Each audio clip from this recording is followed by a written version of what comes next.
NEET का paper रद्द हो गया। करीब 24 लाख छात्र अब दोबारा परीक्षा देंगे। इतनी भारी भरकम व्यवस्थाओं के बावजूद जो नीट का पेपर लीक हुआ है, वाकई में महापाप है। गांव में बैठा व्यक्ति जिसके चपाती के ऊपर, रोटी के ऊपर एक टीपरी घी नहीं लगा सकता, उस घी को बचा बचा बचा बचा कर अपने बेटे को भेजता है।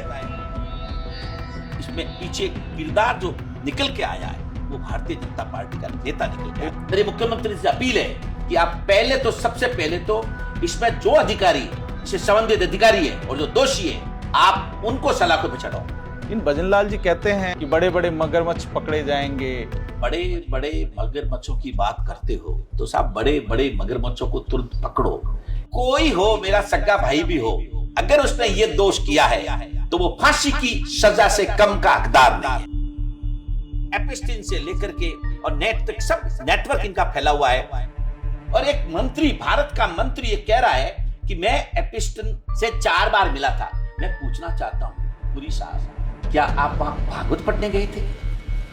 चुनाव के दौरान की बात करें, चुनाव में आज विपक्ष के पास संसाधन नहीं है और सत्ता पक्ष के पास संसाधनों की कोई कमी नहीं है। क्या लगता है आपको चुनाव आयोग की मंशा ठीक नहीं है, या चुनाव आयोग कहीं न कहीं ये बात उठाना ही बेनकामी है कि जिस तरीके से चुनाव में सरकार ही चुनाव कमिश्नर बनाएगी, तो क्या कह सकते हो आप? न्याय की तो उम्मीद नहीं कर सकते। हमने सत्ता दी थी, चाय बेचने वाला प्रधानमंत्री बन गया। आपने सत्ता ली, जवाहरलाल नेहरू का दोहिता, इंदिरा गांधी का पोता, राजीव गांधी का बेटा, उसका मकान छीन लिया जाता है, वो सत्ता में नहीं जा सकता। अटल बिहारी वाजपेयी कांग्रेस के प्रधानमंत्री नहीं थे जी, और आज देसाई कांग्रेस के प्रधानमंत्री नहीं थे।